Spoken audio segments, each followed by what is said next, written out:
President Joe Biden commuted nearly 1,500 sentences of people who were released for prison and placed on home confinement during the pandemic. Biden also pardoned 39 Americans convicted of nonviolent crimes. The White House says it was the biggest single-day act of clemency. It comes after Biden pardoned his son, Hunter, on gun and tax crimes. In a statement, President Biden said he will take more steps in the coming week to issue more pardons before his term ends. Today's actions build on the president's record of criminal justice reform to help reunite families. Joining Capitol Review to talk more about this is Brett Samuels. He is the White House reporter for The Hill. Brett, welcome. Thanks for having me. All right, so let's get into this. Do you think he felt the pressure to do so because of pardoning his son? Yeah, I think that certainly contributed to, the push certainly from advocates, from Democratic lawmakers for President Biden to take more action on pardons and offering clemency to more individuals. Essentially, I think, when President Biden pardoned his son, Hunter, it created this wave of sort of outcry from advocates, activists, some Democratic lawmakers who basically wanted President Biden to, if he was going to pardon his son, then he needed to use his pardon powers to benefit more average Americans. So I think, this is sort of the first wave of what we'll see. And I would expect that we'll see more pardons and more sentence commutations in the weeks to come before President Biden leaves office.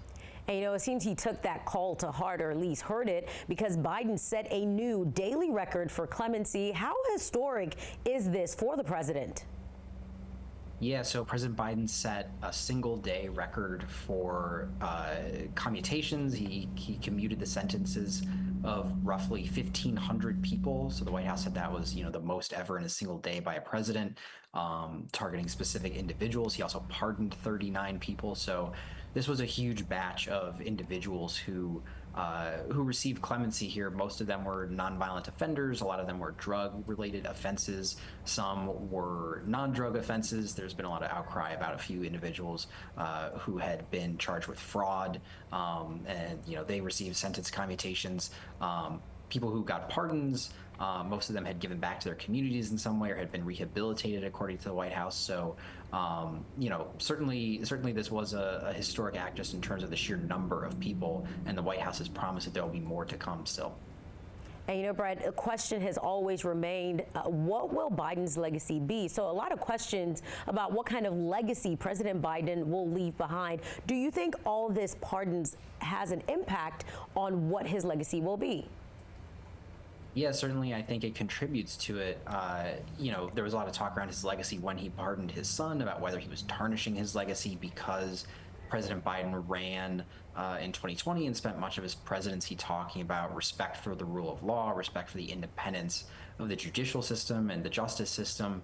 And then he went and intervened in his son's case and granted a pardon because he argued that it was infected by politics. So, there was a lot of questions about his legacy and whether he had hurt his legacy by pardoning his son.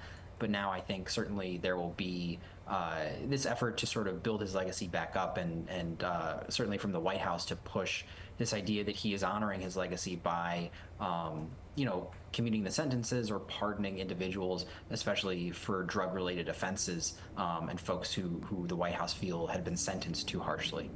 And Brett, really quickly, making this pardons, do you think they were very specific about what kind of pardons, like what set or what groups of pardons they were going to give depending on the crime? Do you think a lot of thought went into that? Yeah, I think certainly President Biden has spoken a lot about trying to pardon or commute sentences for individuals with drug-related offenses where they would not have been sentenced as harshly, if they were on trial today.